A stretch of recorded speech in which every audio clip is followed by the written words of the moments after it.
Hello. Hello, hello. I thought I would get here early. Love it. I'm trying to do the same. Also trying to remind them that I'm not making dinner for another 45 minutes. Also trying texting someone to take out the dog. Did you already go to Wilmington? Is that where you were going? We did, yes. I have the younger two here still. They just started high school yesterday and today. Wow. You know, you'll appreciate our oldest Austin sent a text yesterday. It was like, whose idea was it to send us to this hot hellhole? Because it's like yours, kid, yours. It was your idea. Something is weird on my end. I am hearing myself through my headphones and I am hearing you through the computer, which is fine. It's just weird for me. Can you keep talking for a second? Sure, just give you all the life stories.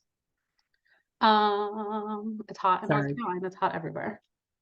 This is so strange. Okay. Audio should be same as system. No, the microphone should be my Shure microphone. I'm going to unplug and plug back in. This is why I came in early. It's fine. I mean, it'll work out fine. It's just weird on my end. Sure.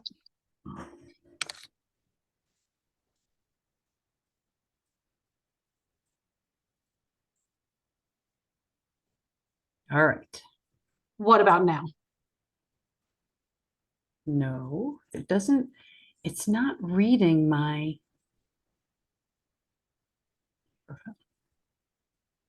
Let me try over here. Sound. Very strange. Because the microphone's working fine. It's the headset part that is not. Let me check on here and see if I had something screwed up here. No. No. Luckily, I can hear really well as long as I sound okay to you. You sound great. Yep. And I'm going to record over here. So Bizarre, but there's always something. always. How are things in your world? They're good. Just busy. Today was non-stop, but it's my fault because I played golf this morning. Thursday is my dad's golf day in Charlotte. Well, Thursday's like big ladies golf day, you know, around here. Yep. So I played and then I was like, I really shouldn't. And then I had a 2 and a 4 and a this. So it's been really good though. Got a lot done. Good. Oops. So my microphone access just popped up. Huh. No, all looks good. Microphone is on. I don't know why it popped up. It's just maybe it knew I was going through the motions. Yeah. And with my lighting for a minute because it's weird. So strange. Test. Okay. You sound great over here. Yeah, I'm sorry to sound annoying because I'm sure it's no, not at all. It's switch to phone audio. I do not want to do that. It's just funny because I have like a different, I don't know, I have my podcasting mic plugged in and it's not finding it.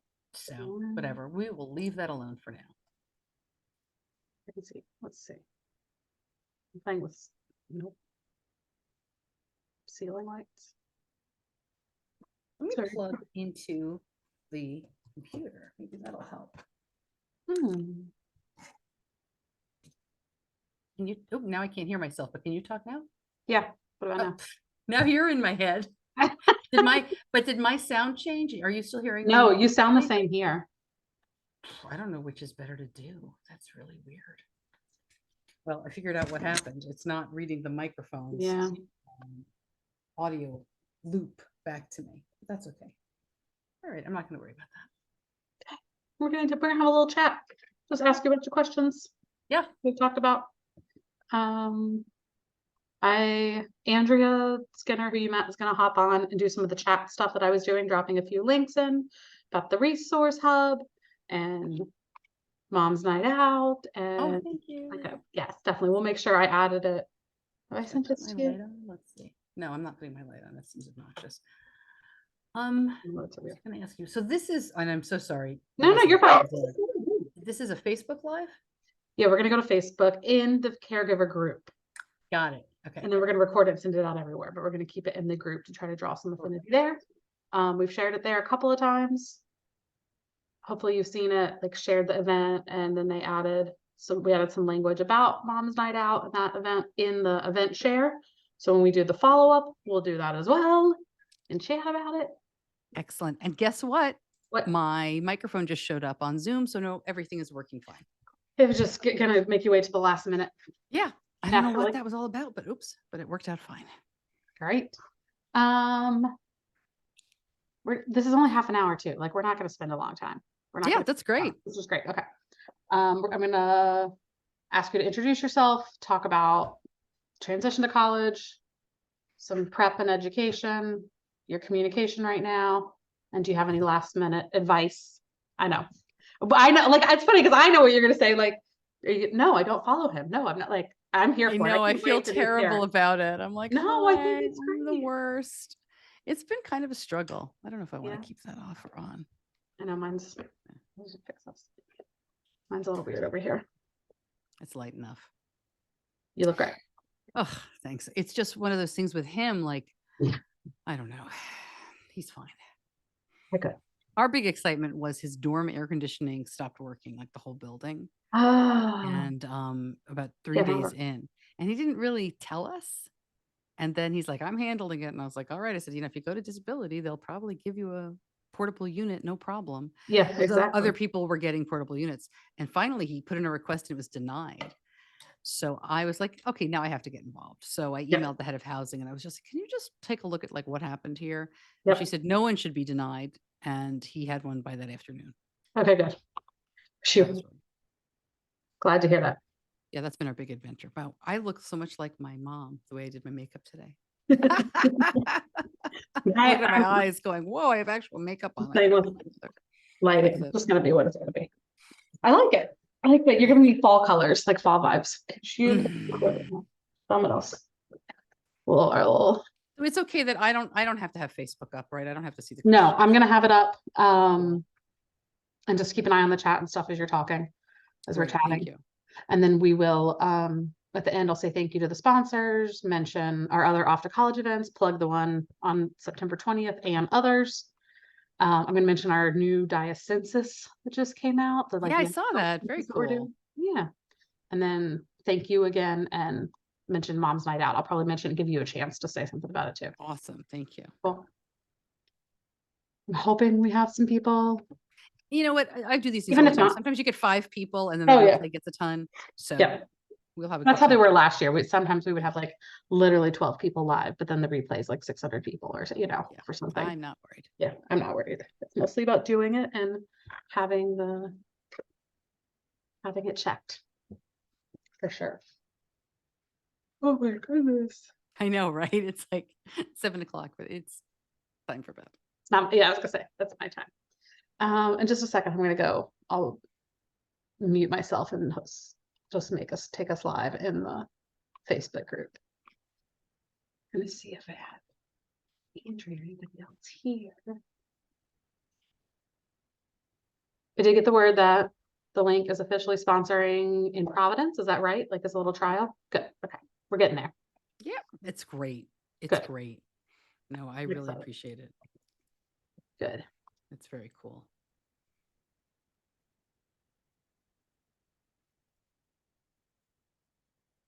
And there's a lot I'm excited we can chat about, later after this, but continued ongoing conversations around here about caregivers and parents and maybe refocusing some things differently, still leaning in hard.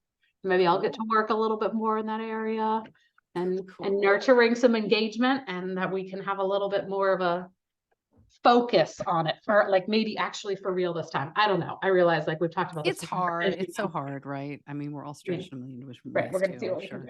do. Yeah. All right. I'm gonna mute you just for a second while I make sure I send this live to the group real quick. And then we'll say hi and kick this thing off. Cool.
All right. Hi, everybody. We're live with Stacey Sims, Diabetes Connections.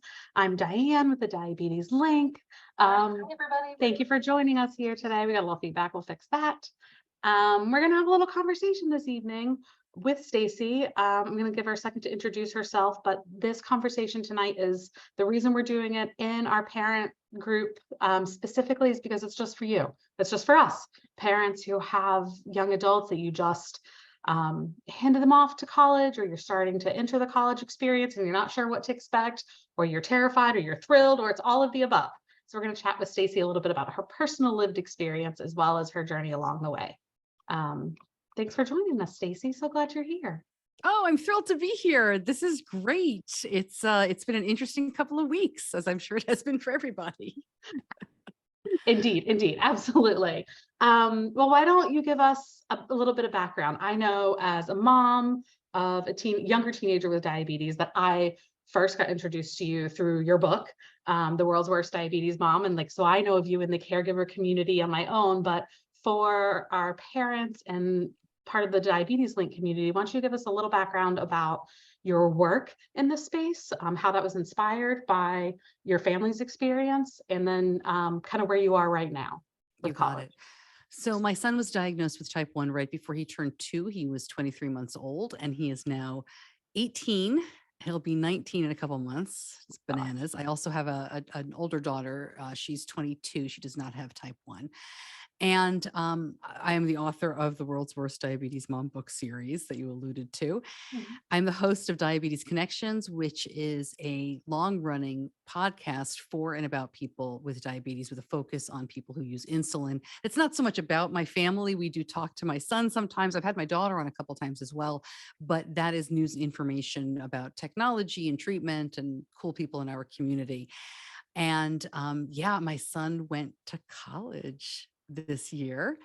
So I was excited to come on and talk about our experiences. And, I'm excited to be among people who get it because, I talked to some of my friends and, I have a group of local moms. The kids don't have type 1 and they sent their kids to college and we think we're talking about the same thing, but we're really not. Yep. So, thanks for having me on tonight to talk about this. And I have to fix my headphones real quick. Oh. Absolutely. Sorry. And I will add and just share, because I talk about sometimes in the Facebook group, we have sent our oldest off to college. So I hear you on the think we know what's going on, and all that can go through my head is, what additional things we're going to be thinking about, are already considering what we're going to do 4 years from now when our daughter goes off to college. So, and it's a huge and valid experience when your first child goes with or without diabetes. That is a separate and distinct bananas experience. I went through that as well with my daughter. Absolutely. Let's talk about the diabetes piece of it for a little bit. So you said he was diagnosed at 2.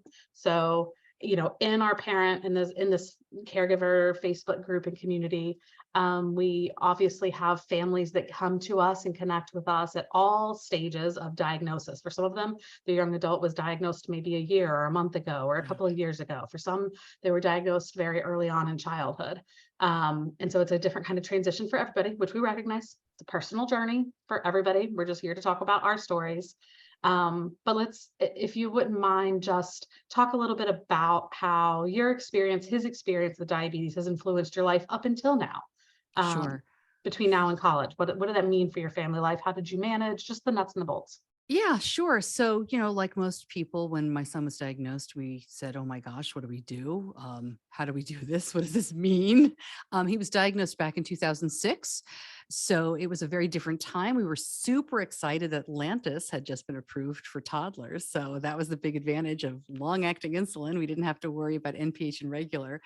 No continuous glucose monitoring for us for 7 more years. People were using it really limited, but we didn't jump into that until he was almost 9 years old. And we can talk about that and kind of how it influenced our use of CGM to this day. Both of my kids are very independent and always wanted to do independent things. And so our philosophy very early on was, we're just going to make diabetes work in our lives. We're not going to work our lives around diabetes. My husband and I both worked full time, and my kids were both in daycare when my son was diagnosed. He went right back to daycare the following week. We were super lucky to have a care team that said they would learn. And we've been really lucky. I mean, I have to preface this. I think I'm one of the luckiest people as you hear all these stories about what happened to us along the way. And that really is where it started with that fabulous preschool that took him back. But we looked at each other and said, we got to get this kid to leave our house someday, because that's my parenting goal. I know everybody's different. We all parent differently, but I was like, time to raise these kids to leave, like me enough to come back, but leave. And we started that very early on. We encouraged independence with a lot of support, at a very young age. But we would let him go to friends' homes. We would let him do sleepovers at age 7. That's when my daughter started doing sleepovers, so it worked out for him. He went to East Camp, which was amazing and really helpful for him. And then he started going to regular non-diabetes sleepaway camp, which really helped on that independence level. After his sophomore year of high school, he went to Israel for a month with that non-diabetes camp. That was horrible for me. It was great for him. He did really well. And that next summer he was a CIT, and the following summer he was gone. This past summer he was gone for almost 10 weeks as a lifeguard at that camp. So we have had a lot of tryouts for away from home independence. We've made a lot of mistakes. And if you're not familiar, the World's Worst Diabetes Mom books are all about mistakes, and mistakes I've made, mistakes he's made, and why they are great. I think sometimes we get a little too afraid with diabetes to let the kids mess up, but you kind of have to. So that's what we have done. And I know you have a lot of questions, but I will just say that I want to start out by making sure you understand that I let him do these things, but I still worry. I'm not super carefree and just, it's fabulous. I worry a lot. I really do. But he's got it. He's responsible. He's far from perfect. But that's kind of where, in a very, very quick way, how we got from 2 to 18, which is kind of how fast it felt like it went.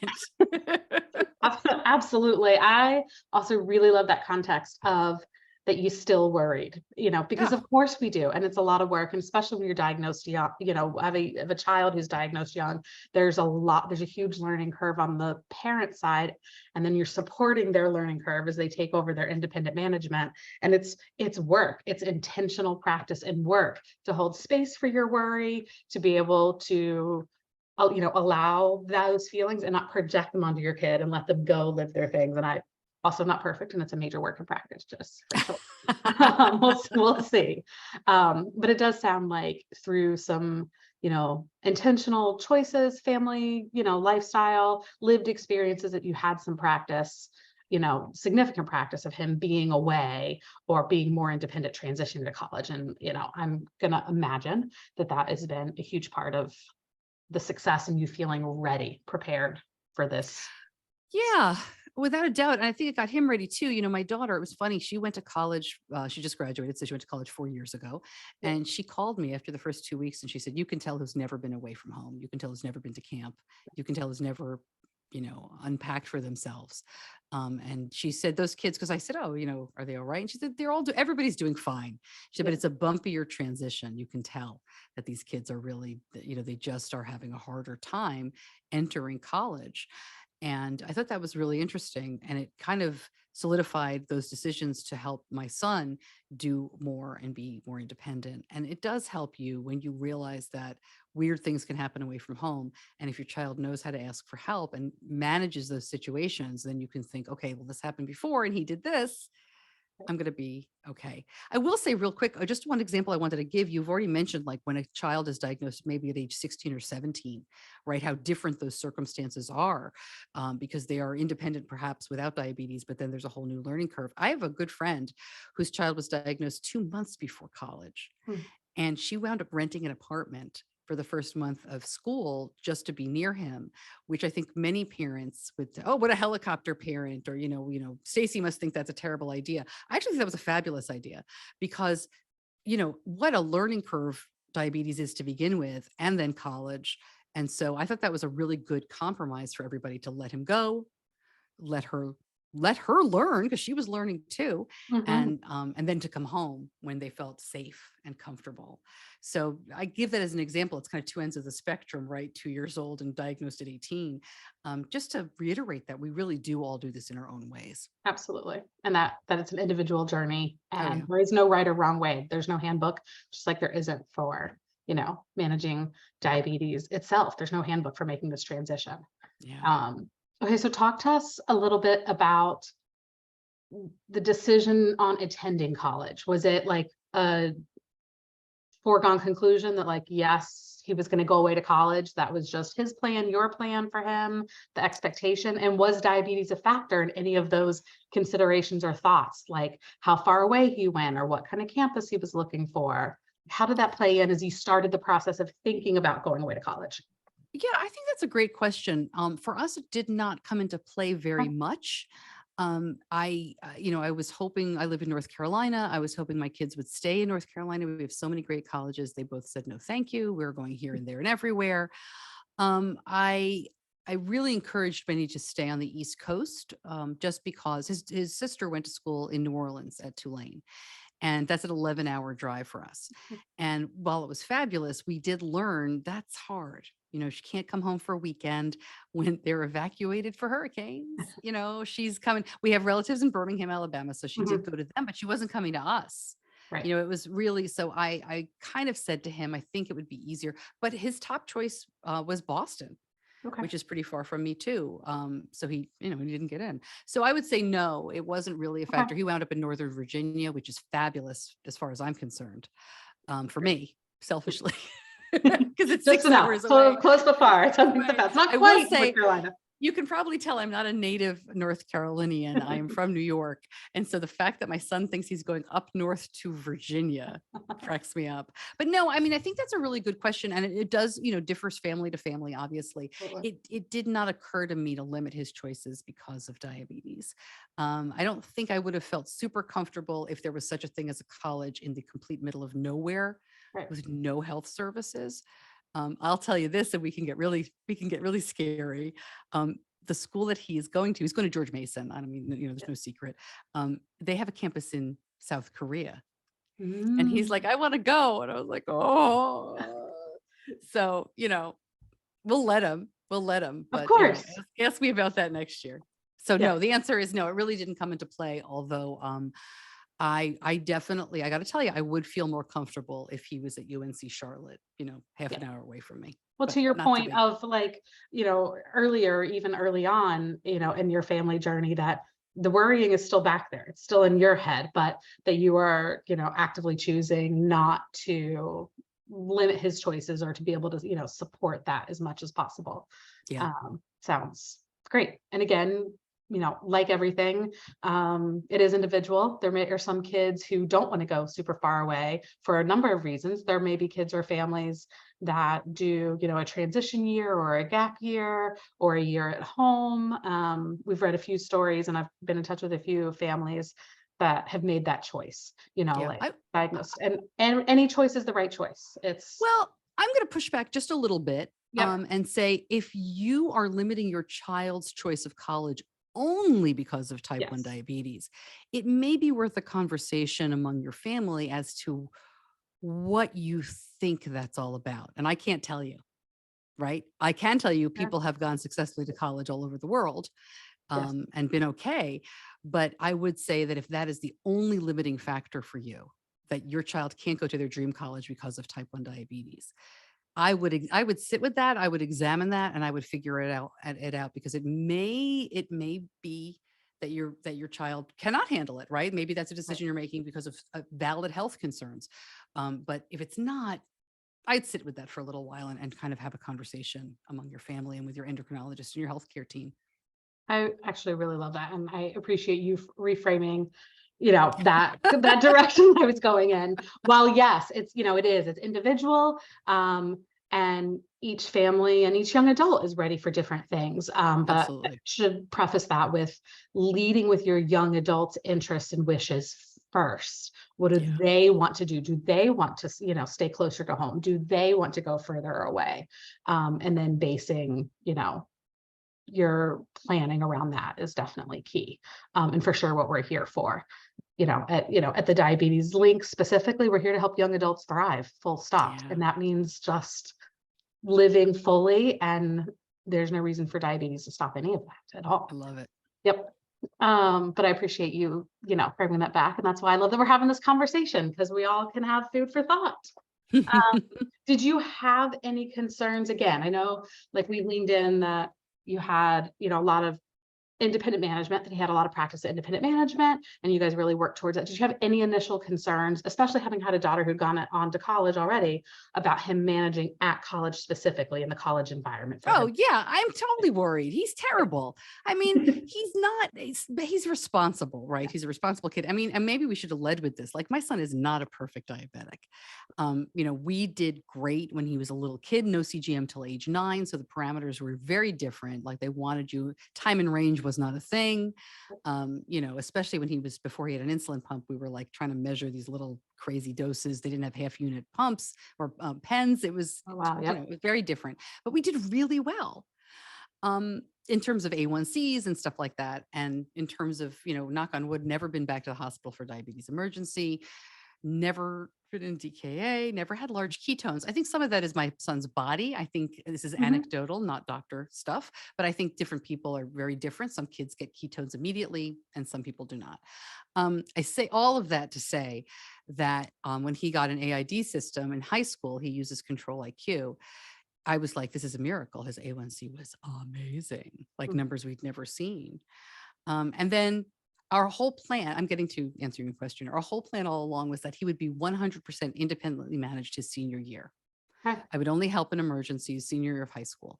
I would be here when needed, but I wouldn't butt in. And he did that. He actually did that a little early because, as I said, he went to Israel for a month before his junior year. So he was really independently managed by then. And we saw his A1C creep up. So I talked to his endocrinologist, and I don't publicly share numbers. That's one of my things. I get a little bit of pushback on that from some folks. I know you're not going to give me any data, Nope. but as Nope. we're talking here, it's not my information. Yep. He's a minor. I don't want to leave any healthcare information on the internet for any health insurance to see. Social media sells stuff. They're kind of obnoxious that way. Also, I think it's easier to talk about this without numbers because every situation is very different, right? Absolutely. I don't know. Somebody's 6.1 could be somebody else's 8.1. I mean, and what I mean by that is you just don't know what other health conditions or Absolutely. Stuff And is what the other going on. life factors are. Right. And, yep. So I talked to his endocrinologist and I was like, what do you think? And he's like, he's fine. He's fine. He's fine. He's safe. That's a great number to go to college with. If he stays that way all 4 years, I'll be ecstatic. So I'm like, all right, it's a little higher than I like it, but the endo's okay with it. Fine. So I have been concerned, like, is that number going to go up to a number that we don't think we can all live with? Is he going to get into a situation where he's drinking a lot? We've talked to him about this for many years. I know, and his endocrinologist has great conversations with him, but 18 to 25-year-old people, I'm not going to single out men because that's true, but they're not really known for the best decision making in the moment. So I'm a little, I'm concerned about all the normal stuff. Having gone through this with my daughter in New Orleans, I have a little more experience. I know what works for me. Like, here's when you should call me. If you want to share that you've had a good time at a party, perhaps call me the next day. I don't need to see photos from the parade that's happening now. Right then. Right. I'm good. Like, tell me the next day when you're home and safe. Right. I actually really love that mentality. Yes. I'm going to file that one away. Right. And I'm really close to my kids. So I love that they want to be like, Mom, we're having the best time. Look who the marshal of the parade is in New Orleans, no. And I'm worried to think about all the regular and normal things. But my son is the kind of kid who has always been responsible about, I have diabetes. So I have to charge my pump. I have to fill it with insulin. I have to change my infusion set occasionally. I mean, that's really a bone of contention between the two of us because he's the worst. That's fair. But he doesn't always, full disclosure, he's terrible at bolusing for food. He under boluses, he boluses late, all of that stuff. So typical kid. And the AID systems like Omnipod 5 and Control IQ have really helped, but they're not going to bring you down to a 5.8 if you're not bolusing before you eat. So all of that has made me a little bit nervous. I will say, and it's kind of leading me probably to a different question, but what he is great at is letting people around him know that he has type 1, which Fantastic. really makes me Yes. feel safe and comfortable. That's super important, obviously. Being able to advocate and being able to have some grace and space for because there are those other life circumstances that are happening, especially going off to college, new schedules, new food, new living arrangements, new people around you. You don't have those same like kind of biological and I'm giving you the arm motions because that's how I talk, but all of this like little how life and like pattern reminders, Right. it's super super normal for any young adult going to college, period, much less laying diabetes on top of that, for sure. Can I ask you, so what we've talked a lot about is his preparation or your work as a family for being independent, goals and plans in high school, some of his strengths and maybe, challenges, or touching base with the endo and making sure that he's really set up. How did you prepare yourself as a caregiver or as his parent for this transition specifically? Did you do anything specific for going off to college? I think the thing that I'd like to talk about is the CGM stuff. Okay. Because this has been kind of a years-long process for us, but I don't follow anymore. We turned that off in May when he went away to this camp to be a lifeguard, and we decided we would not turn it back on. But that was a very gradual process. So, and I was really deliberate about this very early on. He got a CGM when he was 9. Share and follow did not exist. We were not a Night Scout family. We didn't do anything off label. So, that's a big lie. He got the CGM off label because it wasn't approved for pediatrics yet. So I'm lying about that. But we didn't, right. But other than that, right. But my point is, we did not get share and follow for another 2 years. So when we got it, he was in middle school and he was already very independent. So we were really deliberate. And I had a conversation with him about this.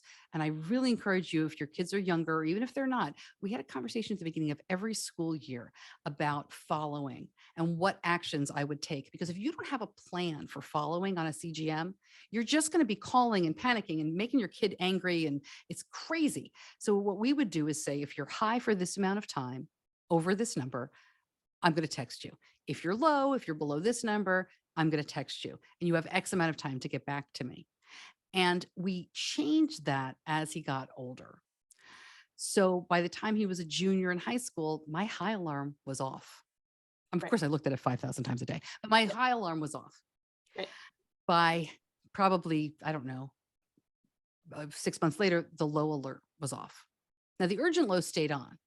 For sure. But I didn't do anything because senior year, he was independent. That's the plan. Yes. So my plan for that was, if he was urgent low and I watched it for 15 minutes and nothing changed, I would help him, or I would text him, "Are you okay?" And he'd be like, "I'm treating."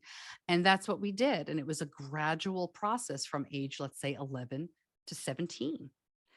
So turning off the follow wasn't as big a deal, I think, as it would have been if I had gone from seeing it, texting him every minute about it, and really living my life on my phone looking at follow, as it was going gradually. Now, it was still really hard.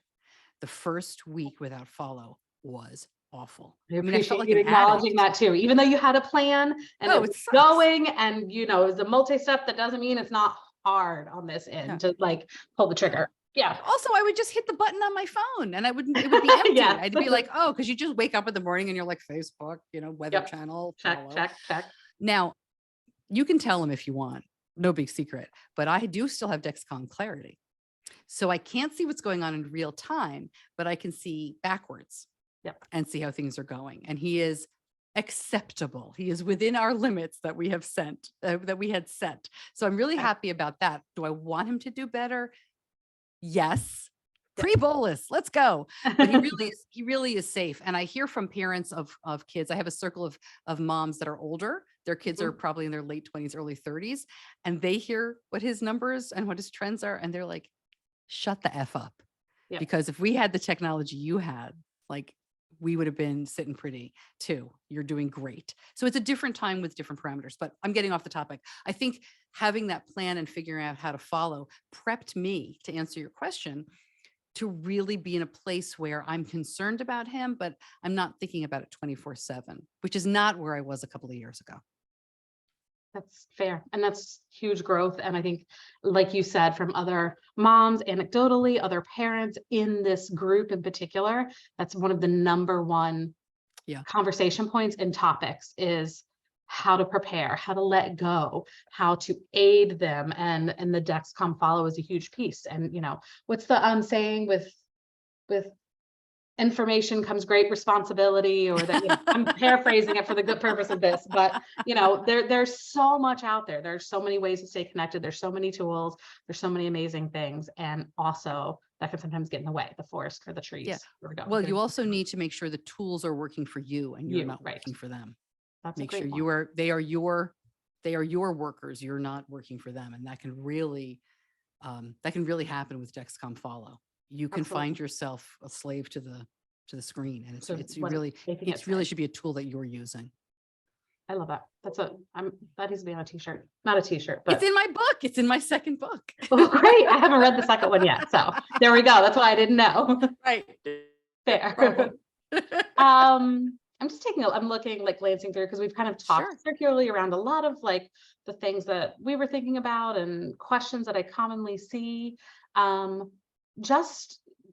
We've talked a lot about like tactical, how you've done it, what are the plans, just how are you feeling? How is he feeling? Does he share that with you when you touch base now, like your communication? You shared a little bit about the plan of if you're high or you're low, and we have some, some parameters for those touch points, but how does regular communication, just being in touch with your son at college and have it not be about diabetes. And again, you've shared that you've done the work to kind of separate that, but how are you feeling? How does he seem to be feeling and doing? Well, he's doing great. The first thing that I wanted to make sure of was, and we didn't talk about this, so I'll just touch on it quickly, is the roommate situation and making sure the roommate knew. Yep. Oh, Great. good. Okay. Great. Good. No, that's good. Let's go for it. I'll come back to it. No, let's go for it. He had assured me that he would talk to his roommate and make sure that his roommate was comfortable with emergency glucagon, which is really all the help he needs. He doesn't involve his friends in his care, which I think is pretty typical for this age. But he's been very open his whole life about diabetes, which I think is a huge advantage for my mental health, because I know that he's not going to hide it and he's going to tell everybody.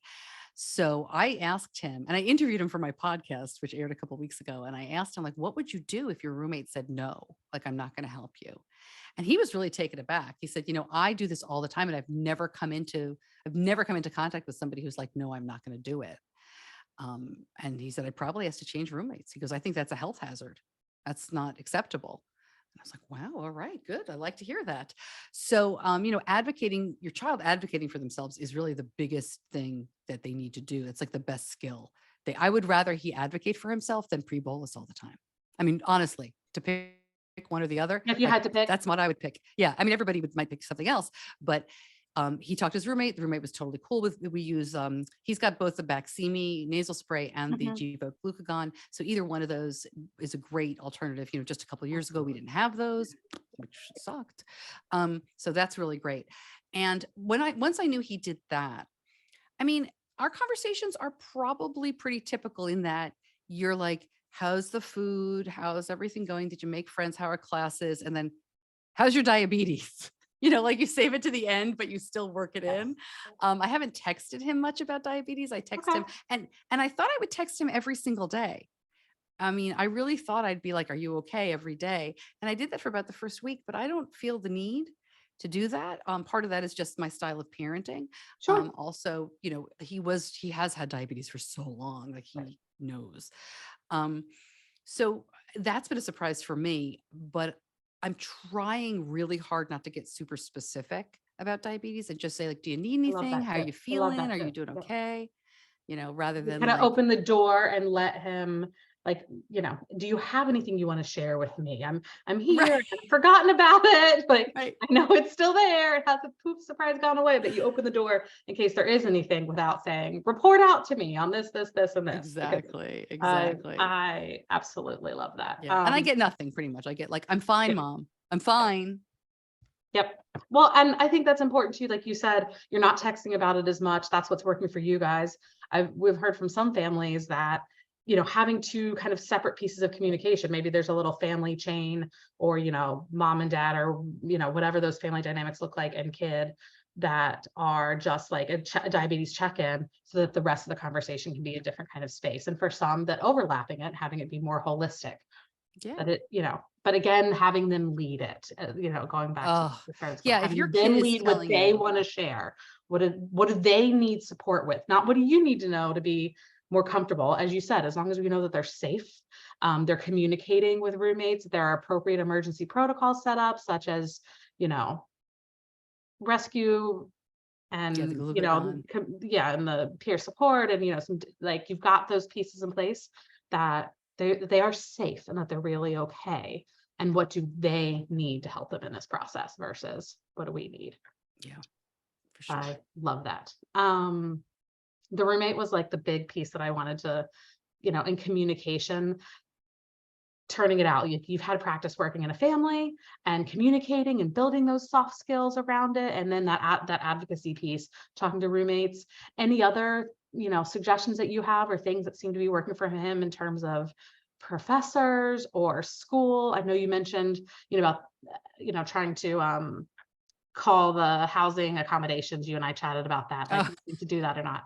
Um, I think an important thing for a lot of parents is that realization that now that they're 18 and they're off to college, that they have to initiate that communication. That you can't pick up and call the college, or go to the RA and say, I need you to do this. One, an RA is someone else's kid, a roommate is someone else's kid.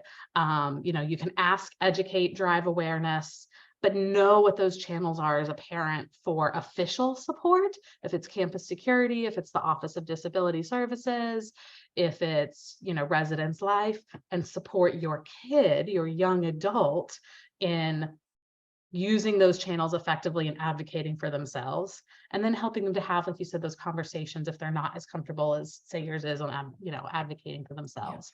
When I Um, talk to parents of younger children, mhm, and I have, like, I've written up a back to school guide for this year. mhm, It's like the most important thing you can teach your kid, or best advice I ever got. I can't remember what I called it. Um, the best advice I ever got is you have to teach your child to raise their hand and say, I need help with mhm, diabetes. And to do that with shyer kids, you can role play, right? The substitute teacher says, no, you can't go to the bathroom. What do you do? Right? You say, my pump is leaking. Sorry, you can't go to the nurse. What do right, you do? So you have to role play these things, and you laugh, but you can do it with older kids too, because sometimes they won't think ahead. So you'll be like, well, what would you do in this situation? Tell me. And I mean, honestly, a lot of them will just roll their eyes and be like, Mom, you're of course. ridiculous. But Yeah. but it gets them thinking about it. And so I also think you've already mentioned this a couple times. They're 18. They lead you now. You have to kind of go with the flow and figure out where you can compromise to let them lead you. So I told my son, like, well, this was last year. I said, when you're going to college, there are disability services. Mhm. Here's what I am comfortable with. Like, this is what I want you to do. What are you thinking? And we were really on the same page, which made me Right, very happy. But which was basically like, we just want the college to know he has type 1. right. Like, that was it. But as we got deeper into the process, we realized there was a little bit more to it than that. And, we um, kind of did that together and agreed on what he needed.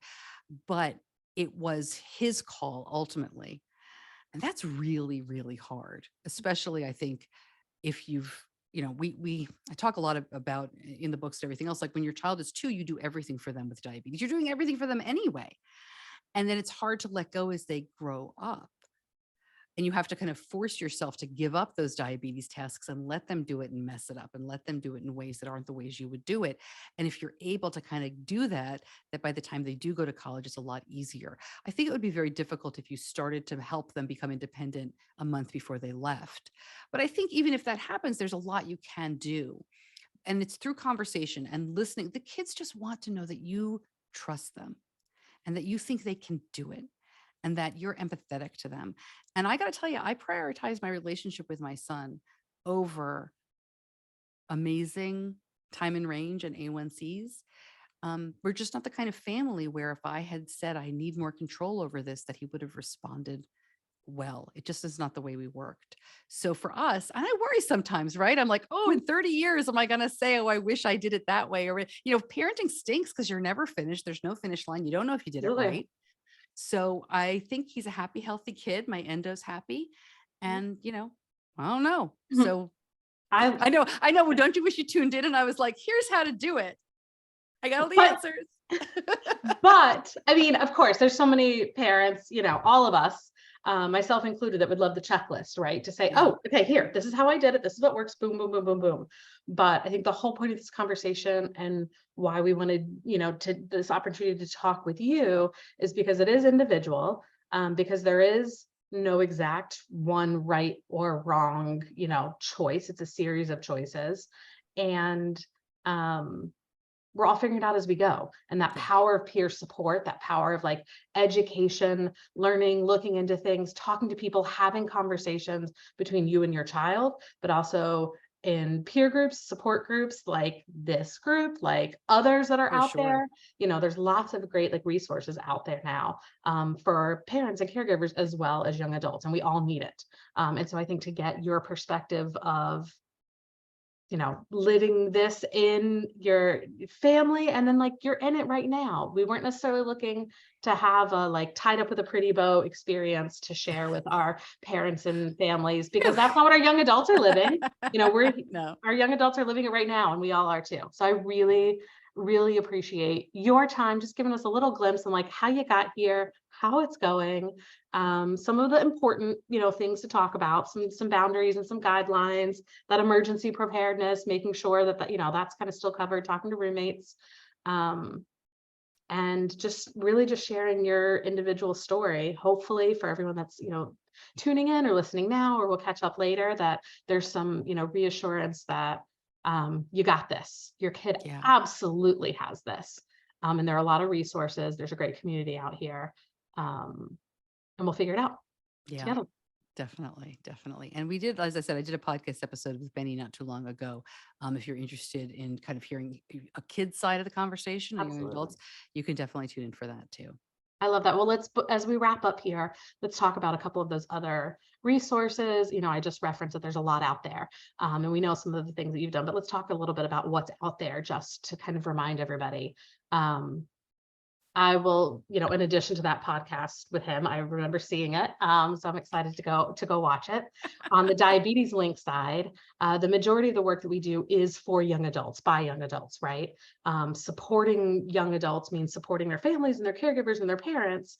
But the majority of what we do is for the young adults. So in addition to all of the programming and the Instagram lives and a lot of stuff you see from us is very like youthful, very young adult focused. But we have a great resource hub that's been relaunched in this last year, and a lot of like a legacy of resources and things from outside other areas in the community that we really curate and collect, things that we think and know and have been told by young adults will resonate with them. You talked about partying or maybe drinking or talking to roommates. We cover a lot of that in our resource hub, and it's mostly geared for the young adult to watch or listen to. It's a lot of videos. It's going to remind you a lot of some TikTok videos and some of them, but also I think for any other parent or caregiver out there, it's super helpful for us to watch and see like, oh, this is great for them. This is helpful for them. So I just want to plug our resource hub, the Diabetes Link resource hub, for that. I also want to mention that if you want to hear more from Stacey or hear more of our conversations, Stacey's going to join us later this month, actually, for one of our Off to College live events. That's going to happen over on Zoom and not here on Facebook.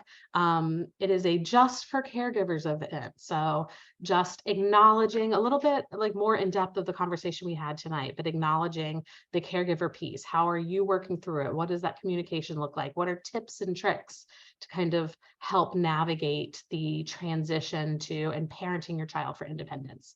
Stacey's going to join us. Our dear friend Anna Savino will be on the panel, and that is a Just for Parents and Caregiver event.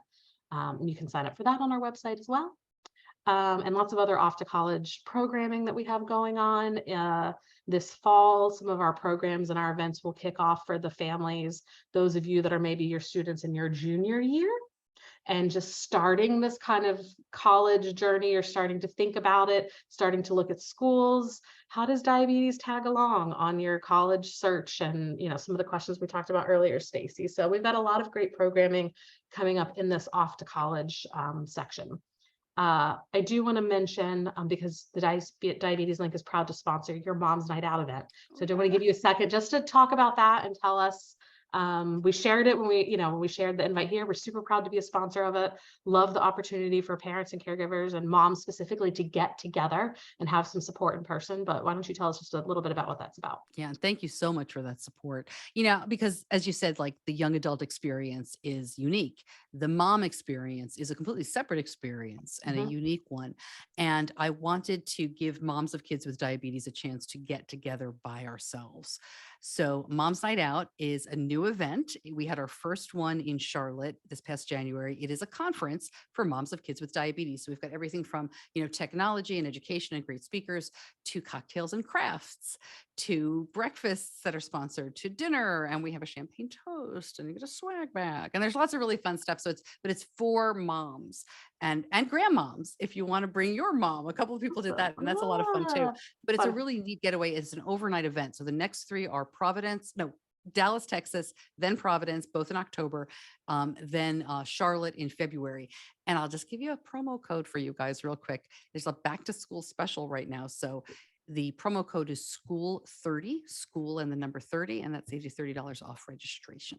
It's fantastic. And you go to diabetes-connections.com for that, or I'm sure that Diane's we'll make sure we've got, we'll send out some follow-up links. So excited about it. We're excited about it too, and glad to help support it and, you know, here for helping parents and caregivers. Because ultimately we all have the same goal. We all want to help our young adults thrive and make the most of their lives, whatever that looks like. And diabetes comes along for the ride. Absolutely. So just recapping, check out Mom's Night Out, Diabetes Connections, check out the Off to College series and the other events that the Diabetes Link host. Check out our resource hub. Before I sign off, I want to thank our sponsors. We do have some great support to help us keep all these resources free and available. Lilly Diabetes, Novo Nordisk, Sanofi, they all sponsor education here at the lake. Everything that falls, and all of our off to college programming falls under that. So any last words, Stacey? Any last thoughts? Yeah, I mean, we'll just wrap it hang up in there, talk to your kids, you know, and try to find ways to work through this. And if you find yourself, you know, losing sleep, being anxious, really getting down, talk to a mental health professional. I've been in therapy since my daughter went to college. I just felt like I needed something. It wasn't even about diabetes with her. It's helped me enormously. So find resources that'll help you and know that you're not alone. But if you're really getting to a point where it's not just like, oh, I'm worried, but I'm worried, there's a lot of things that you can do to help. And I meant to share that earlier. So thanks for letting me do this here at the end. It's really important. Absolutely. It is really important. We talk about advocating for our young adults and helping them get all the support they need. And the best way, you can't fill from an empty cup. So the best way we can continue supporting our, you know, people that we care about and our young adults, you know, with diabetes or not, is by filling up that cup. Well, thank you, Stacey, for sharing some of your personal story, giving us some time, you know, a little glimpse into your off to college in these past couple of weeks.